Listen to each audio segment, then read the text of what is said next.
first session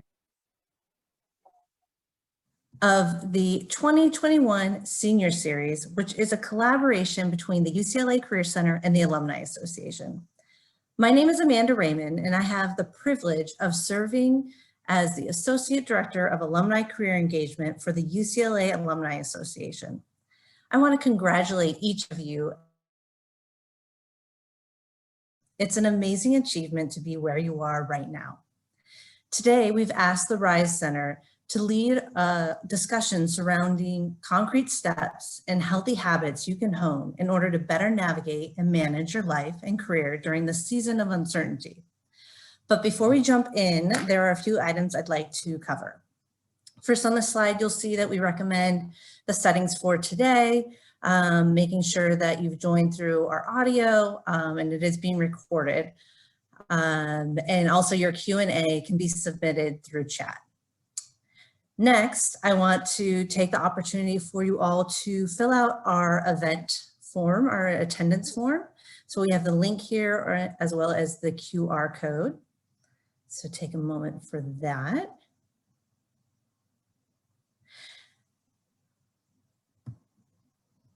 Great. And while you're filling that out, I want to also take the opportunity to announce the upcoming sessions that we have for this series. The next one is scheduled for Friday, April 9th, launching your careers in times of uncertainty. And then our next series after that will be April 23rd, which is all about focusing on graduate school. So, and finally, I wanted to share with you some of the resources that the Alumni Association has for you as alumni. And we are really here to support you throughout this process and beyond your time on campus. So first, I want to point out UCLA One, which is our network and way to connect with other Bruins and alumni, specifically Bruins who are willing to help and help you with that transition from college student to professional. So that's a great way to connect with the community. If you have not already joined, please do so.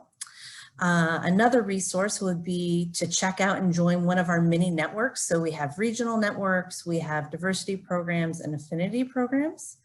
And finally, learn all about how Bruins before you have navigated their own professional journeys and found success by listening to our podcast, Bruin Success. So with that, I will now turn it over to my colleague at the Career Center, Jessica Campos. Hi, everyone. It's such a pleasure to see you all. We're super excited to have you all here today. So really quick, UCLA Career Center, if you haven't yet visited us, come join us and visit us in terms of our services that we offer. We have dedicated staff like myself and other folks who can help you in your journey here at UCLA.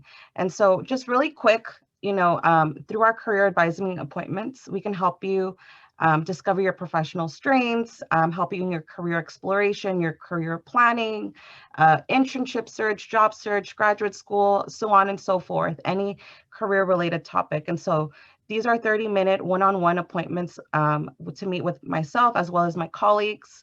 And you can do this through a handshake. We also have virtual drop-ins. These are 15-minute drop-in sessions, Tuesday through Thursday from 10 to 2. So this is where we help you with resume cover letter reviews, job and internship search strategies, as well as interview strategies. We have events and workshops exactly like this one to help you in your journey here at UCLA, to prepare you for grad school, to help you in your career exploration, so on and so forth. We have a lot of events from our employers, info sessions to help you get more information about their company and ways to apply to help you through that process. And lots of great articles and digital resources, which we will show you very briefly on our next slide. So as you can see here, we have lots of programs, a lot of resources to help you here. And so Handshake is our main platform that we use, which you can access all of these other programs through that. So VMOC, this is a 24/7 resume website that gives you feedback. Parker, Dewey, and Forage. These are micro internships and ways to gain experience to add to your resume.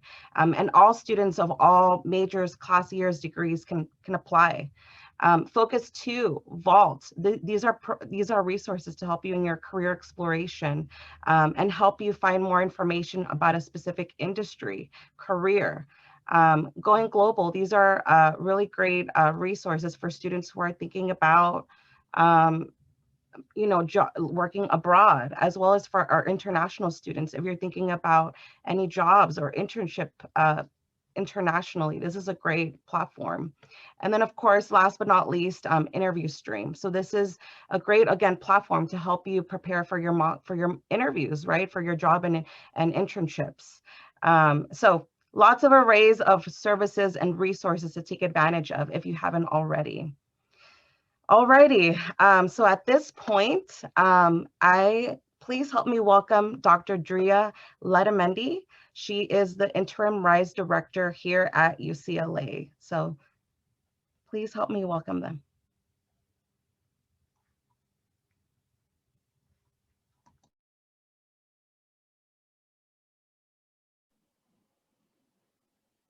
Thank you so much for that introduction. It is a pleasure to partner with the Career Center and to represent the RISE Center for this workshop. I am going to show a presentation, but before I start with that, I do want to thank everyone here for being a part of this event and also for sharing space around something that is very important, our mental well-being. So if you're here because you're wondering about what are the next steps for you and you're feeling uncertain, you're feeling anxious, you might be feeling even a little worrisome about what your future holds, you're in the right place. The other thing I do want to say as well is that if you're here, this is a form of intervention. That means that just being here and providing this time for you, giving yourself the next 45 minutes or so to acknowledge your mental well-being and to think about how you can uplift your resilience, how you can manage that stress, that's an intervention. And I'm holding so much gratitude for everyone who is here and who is experiencing this time together. With that, I am going to share some slides, and I'll also talk about the format of today's event.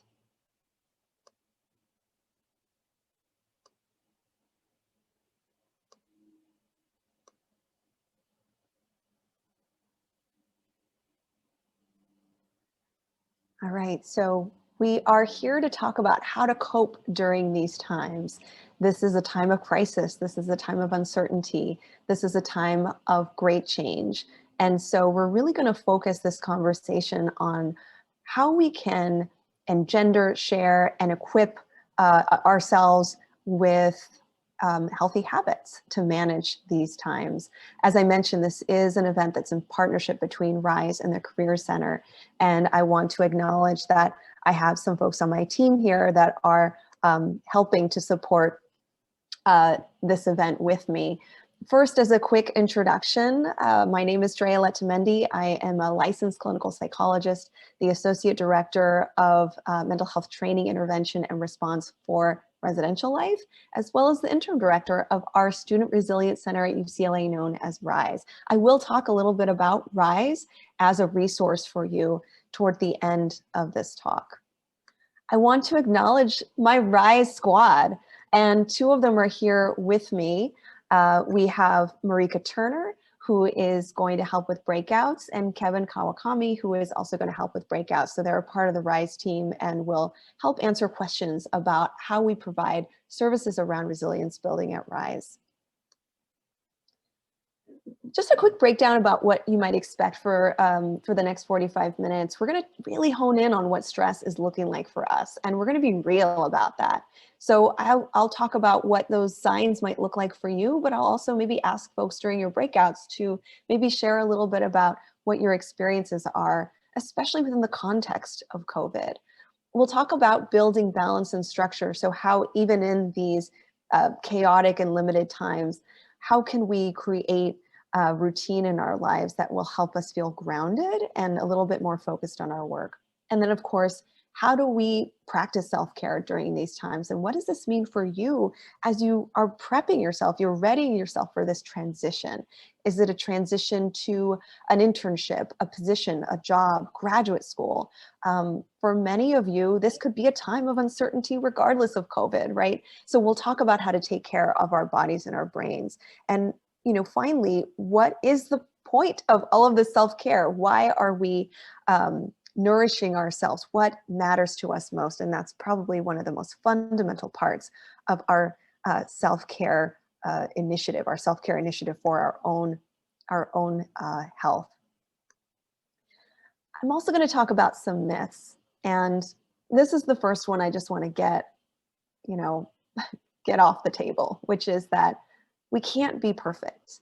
And I think, if you're in this space right now, if you're a Bruin, if you are a senior, you're likely wrestling with perfectionism. You're likely holding on maybe to some beliefs about how you must present yourself, how you are, in this advanced stage of your student experience, maybe even feeling like you have to be super strong, maybe even like a superhero during these really challenging times. And I want to be, if no one else has said this I want to be the first to say, we are not meant to be perfect.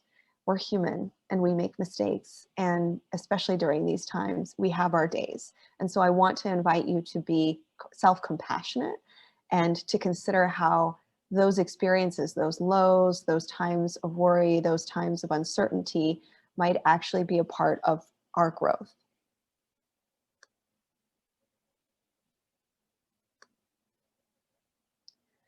I also want to build in with that suggestion the scientific knowledge that we are not okay. What does that mean? Researchers in my field, in the field of clinical psychology, have been studying the impact of COVID and all of the different stressors that we experienced, especially in 2020. And the findings do show that we worked so hard to keep our bodies safe, all these different strategies and instructions to keep a safe distance, to be on lockdown, to quarantine ourselves, to limit our social engagements. Inevitably, we're going to feel the psychological impact of those behaviors. Inevitably, ironically even, managing our physical health was actually causing us, for many of us, mental health stress, mental health related stress.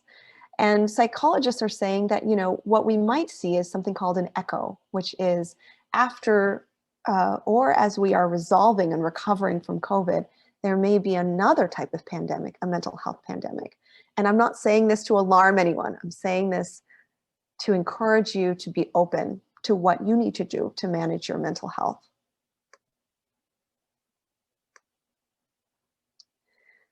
So a little bit of background on that. Why would COVID-19 impact our mental health? And if I may even say, why is it toxic to our mental health? Many of us know that we're in isolated spaces. And so increased isolation means fewer social connections.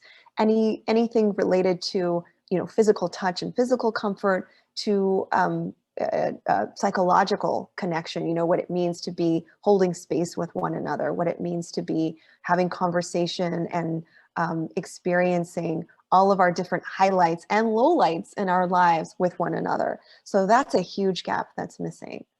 Humans also don't do well when we're not in control. This sense of uncertainty and unfamiliar aspects are ones that can cause us feelings of anger, feelings of depression, feelings of helplessness. And a lot of us are still wrestling with, how to manage during times that feel so chaotic.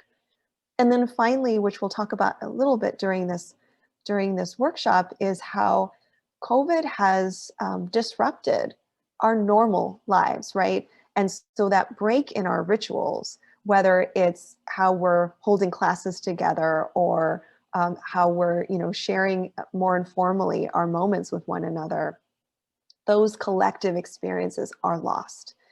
And I'd even say that a part of that loss can create feelings of low mood, it can create feelings of grief, and can very much mimic the feelings of PTSD during this time. So I'm going to talk a little bit about this, and then we're going to start going into breakouts. So after each of these sections, we're going to have moments of breakouts where we'll have maybe groups of 10 people or so. And your participation in that is completely voluntary. You're welcome to use that time to reflect, to listen, or read what others are saying in the chat. But we do encourage engagement and interaction. And so I hope that some of these questions can be a part of this intervention that we have together. I use this model to describe with my students why this can feel disruptive in our lives, and why sometimes this can mimic a post-traumatic stress response. This Kubler-Ross change curve comes from the grief and loss literature, and researchers found that there is actually a natural pattern of recovery that all of us experience in some way or another when there is an intense change, a trauma, a loss, something that has greatly impacted us. And COVID-19 globally, nationally, and certainly in our community at UCLA has struck us. This is big impact on our lives. And so the expectation, according to grief and loss researchers, is that we are inevitably going to go through these stages of recovery. And what I found to be interesting is that this is not a short process. In many ways, we may still be in the beginning stages of this recovery process. So I'm going to name a few of these experiences, and then we're going to have a moment to reflect on this. And you may have seen these stages before. Some of these stages look very similar to the 6 stages of grief. The first couple stages involve sort of being stuck a little bit in reality, or in questioning reality. Is this really real? Is this really happening? And I'd say that those feelings of disbelief, or even trying to look for evidence that this isn't going to impact you, those are all very normal reactions. For me, and I've said this before to my RISE colleagues, the way that this manifested is that I have this Instagram post that I actually put up, like, maybe it's almost going to be like 11 months ago, right around March, when we were told by the institution to begin a lockdown, essentially, because LA County had issued a lockdown. And I posted on Instagram a photo of myself actually on Zoom, sort of like smiling and saying, well, on to the next chapter of this, I'm going to be working from home for a week. So little did I know that would probably, now we're looking at that being a full year of working from home and managing this crisis. Now, when I look back on that, I don't blame myself. I don't belittle my response. I find that I was in these beginning stages of recovery. I was impacted initially by this crisis, and I was looking for evidence that maybe this would be a short-term process. Naming a few of these other stages, and by the way, this isn't always a linear process. You might kind of go ebb and flow between more positive experiences to more difficult or stuck emotions. Frustration and depression are kind of in the middle of this recovery process. We may all at some point experience this stuckness, helplessness. Am I really going to get out of this? And I just want to name, for folks who have, especially if you're toward the end of your journey as a Bruin, you may have had some milestones, some experiences, some things that you planned on achieving that just didn't happen because of this crisis.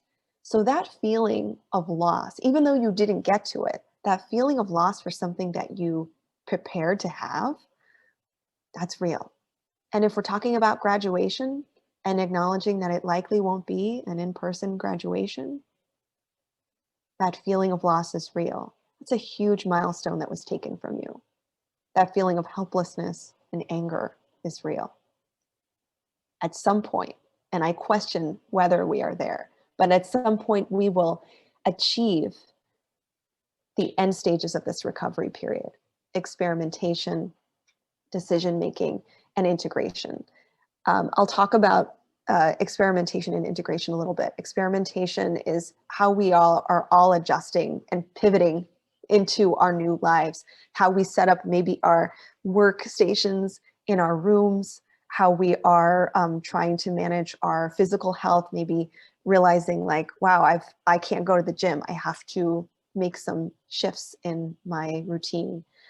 So little ways in which we're engaging with this crisis. Certainly all the different ways in which the CDC in LA County, if you're living in LA County or whatever county you're in, the ways in which health professionals are instructing us to manage ourselves differently, that's also experimentation. And then of course, lastly, what does that look like? This concept of integration. It means that we're not wishing we were back to normal. We are accepting some things are different, some things have changed, and we're integrating our new knowledge into our current selves. And so this may be a very active response, or this may continue to feel experimental to you. And I'd also say, look, we're still in this crisis. So what might be even more challenging at this time is that we may not fully be ready for recovery if we're still in the midst of the crisis. It means that we continue to process the grief, the loss, the sadness. And all along this process, the demands of your academic world, right? How you are expected, kind of going back to that superhero image, despite all of this, you are continued to be expected to fulfill your academic obligations, to graduate on time, to get into graduate school or to prepare yourself for the next stage amidst, all of these new challenges in your life. So I want to acknowledge that that's difficult. So what's the first thing that we can do? And we're delving into our strategies right away. The first thing that we need to do, and everyone should do this on a routine basis, is to pause from time to time and ask yourself, where am I at with this? How am I feeling today? And what do I need to do based on that response? What do I need to do to take care of myself? It requires us to give ourselves permission to do something to restore our energy, our focus, and positive mindset. We are not we're not robots, right? Automatons. We're not just going to go task by task without taking a moment and giving ourselves this reflective process. For me, this brings up discomfort, right? Because if I take a moment to think of my own well-being, it means I'm not doing something. I'm not reading, studying, prepping. I'm not in service to someone else. So I might feel guilty. I might feel dysregulated. I might feel sad because when I do check in with these feelings, that disappointment may weigh heavily. So this is now a chance, and I'll ask my supports here to begin putting us into breakouts. Really, this is a first check-in with one another. And in our breakouts, we're really just going to share with one another in what ways has COVID impacted our lives. And if you want to use that change curve model, those different stages to help communicate what it is you're going through, that's awesome. But you can also talk about in your own words how COVID has impacted you.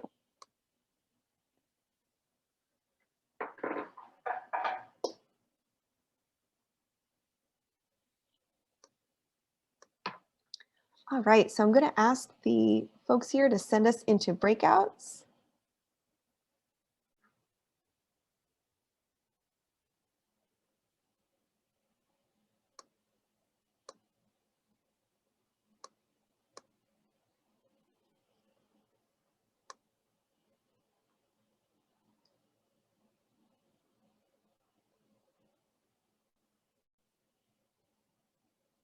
It's good to see everybody back.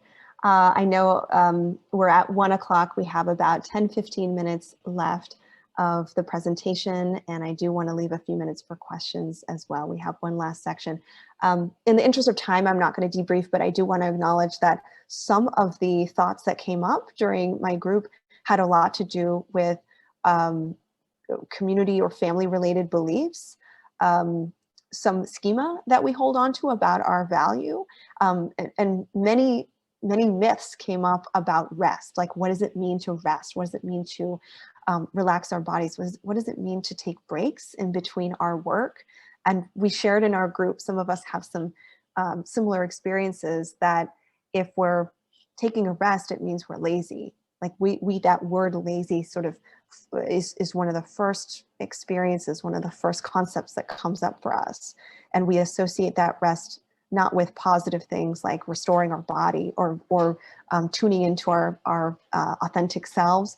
We relate that rest to guilt. We relate that rest to not serving in the ways that we believe we should. And we relate that rest to imposter syndrome, to believing that if we don't use that time to be smarter, to smarten up, catch up to the intelligence of the people around us, then it's lost time.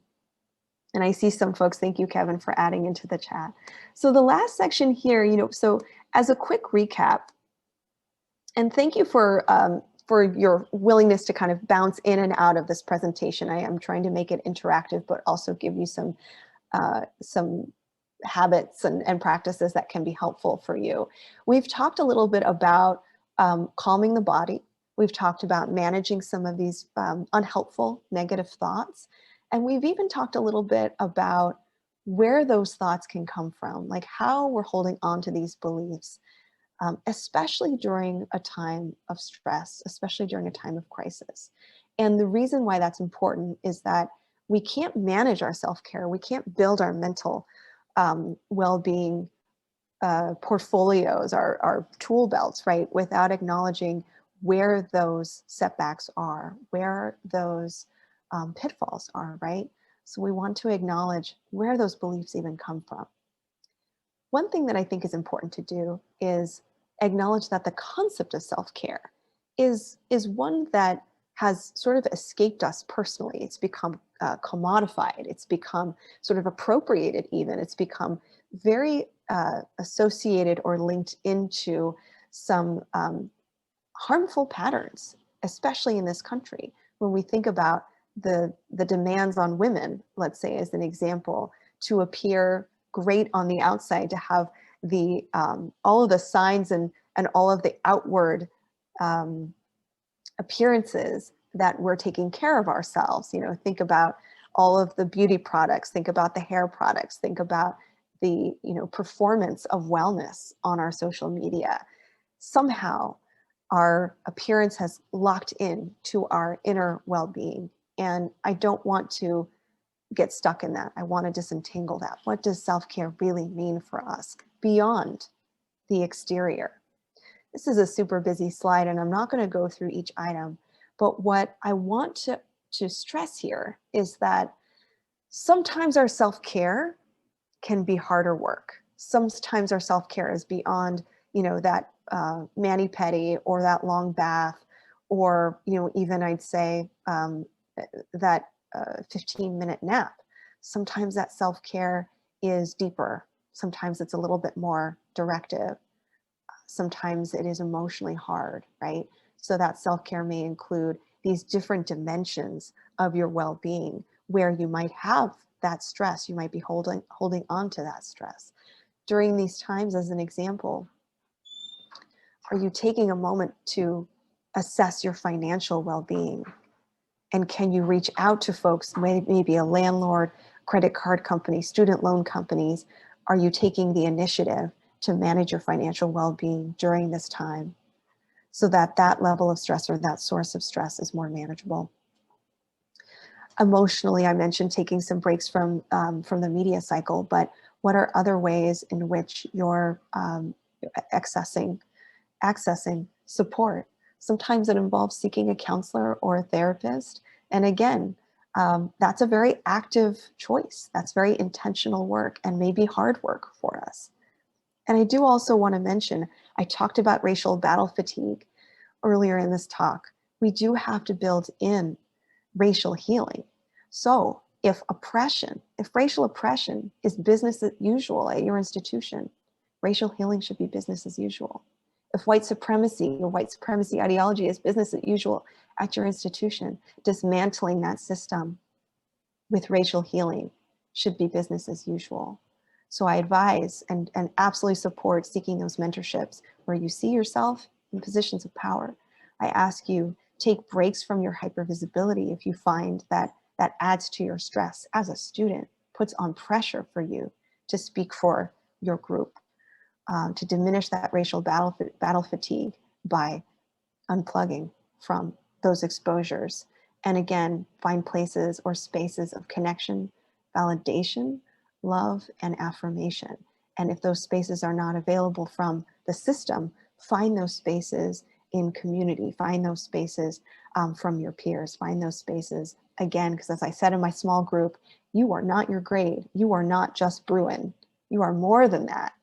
Your strengths and your talents and your resilience are way, way more, way bigger than you being a Bruin. I'm going to skip this slide just for the interest of time. And this is the last thing we'll touch upon, which is, given all these strategies, what makes this hard work valuable? How can we make this hard work meaningful for each one of us in that individual way? And I call this reclaiming your self-care. So I talked about how sometimes self-care can seem something that's out of touch or can seem very privileged. How can self-care be a little bit more available and individualized for you? So the way I look at self-care is this. This is an active and powerful choice to be gently confronting your health. What does that mean? It means thinking about your practices, not as just band-aids or cover-ups for your pain, but thinking about your practices that are gonna, be able to restore your personal origins, restore your cultural values, restore aspects of your authentic self.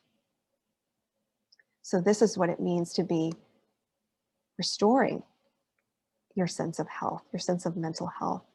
And that may mean honoring the fact and the histories of traumatic experiences. It may be needing to honor that you're continuing to heal from some traumas, maybe related to COVID, maybe not related to COVID. And in the interest of time, I'm not going to have us break out, but I'm wondering if I can ask folks to do this last exercise with me, maybe as a whole group. And here, what I've done is just sort of put some samples of different values. These are personal values that come from Brené Brown's work. She is a mental health practitioner and author, and really asks us to be very straightforward and directive and candid about our self-care. And something that I'm going to ask you to do in this last section is, whether it's from the sample of values or from your own set of values, your own beliefs, I'm going to ask for your top 3 values. The values that are like, non-negotiable, right? No matter where you are, what you're doing, you must be able to connect to those values. Those are your sort of like what grounds you and what helps you know that you're yourself.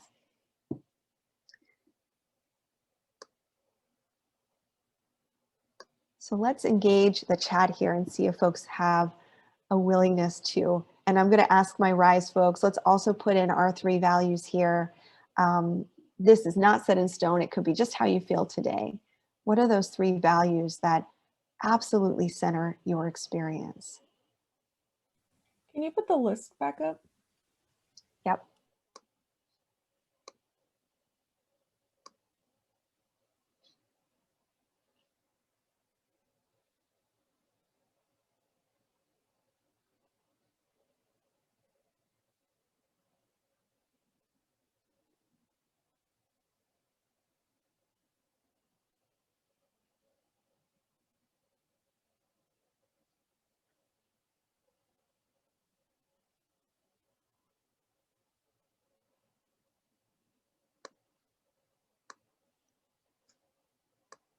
Thank you for those of you who shared in the chat. I'm going to read some of these out loud to honor your values. Thank you, Jasmine. Love, kindness, equality. Sophie is saying harmony, growth, and courage.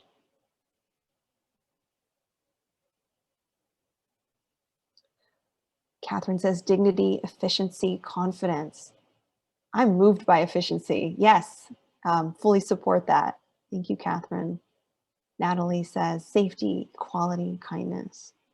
Thanks, Marika. Well-being, humor at home. We have to have a sense of humor sometimes. to be able to take that much needed step back and acknowledge these wild times. Kevin, thank you. Independence, learning, and justice. Balance, success, vision. Adaptability, uniqueness, curiosity, compassion, loyalty, adaptability. Kathia says balance, well-being, curiosity.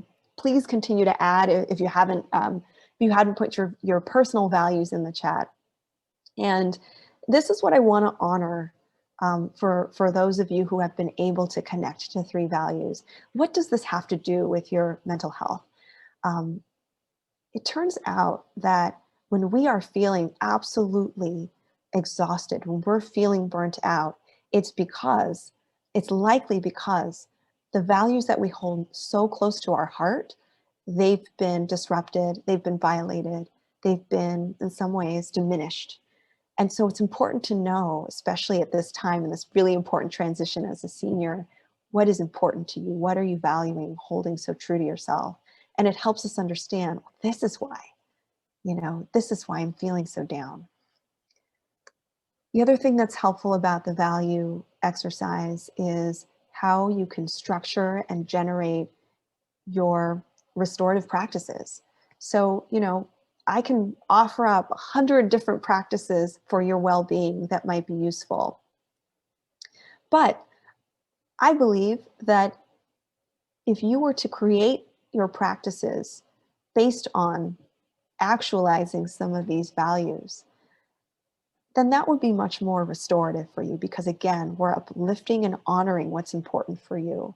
And that's what I'd like to, end this presentation with, is if everybody at this time, after they leave this session, to remember their three values, remember what they hold so important, and come up with some ways that they could restore those sentiments, ways in which they can continue to honor those beliefs or those important tenets in their lives. And sometimes this is hard work. I'm going to go back to that confrontational piece, because if you were to say, for instance, that affirmation is one of your values and you are not experiencing that, it may mean some change.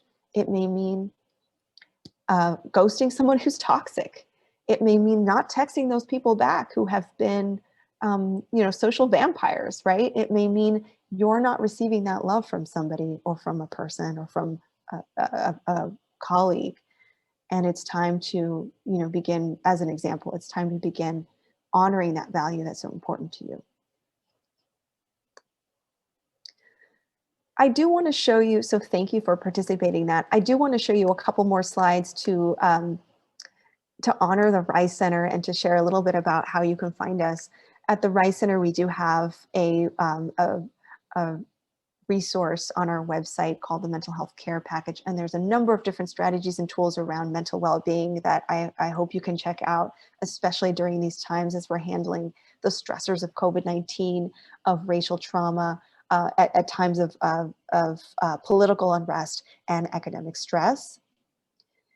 One of the practices that comes up for us in terms of coping during a time of crisis is to stay connected, and Rise can help you and partner with you for this purpose. So we have all of our programs are right now virtual, of course. We have a number of different healing practices, workshops, drop-ins, and various experiences for Bruins to find, especially if you thought about how you can actualize those values, maybe your values can come into play with what you choose to participate in with the Rise Center. And then finally, I do want to mention CAPS, our CAPS cousins. When you feel as though these practices are not sufficient, and maybe this is a deeper concern, you have fear and worries about your health, you have significant changes in your sleeping and eating patterns, difficulty concentrating or worsening of some pre-existing chronic health problems, please contact CAPS for mental health support. They're currently available virtually. You can have virtual therapy sessions with them. I'm going to put the crisis line here in the chat so that you are able to access that information. So finally with that, again, I want to thank our partners, UCLA Alumni, Career Center, my RISE squad here, and encourage folks to take this day by day and to encourage you to stay hopeful. Maybe asking yourself this very question that activist and Me Too founder Tarana Burke says, which is, where do we want to start? That's the best place to be.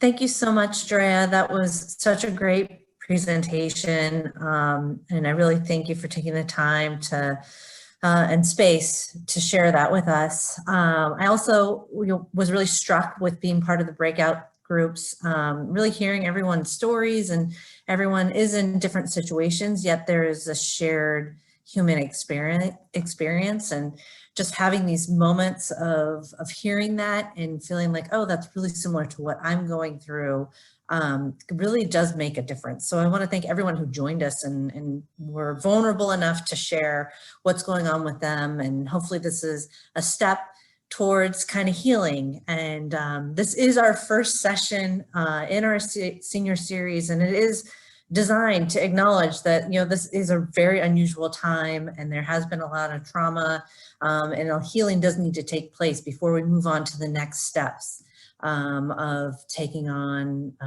transitioning from being a student to a professional. So wanted to acknowledge the importance of that and taking care of yourself. And we do have our next series will be focused on the career search and job search during uncertain times. And then that will be followed by looking at graduate school. Is that the right next step for you? But thank you everyone for joining us again. And I look forward to seeing you on April 9th for our next session. And again, thank you to the RISE Center and the Career Center. And I hope everyone has a really great day. Goodbye.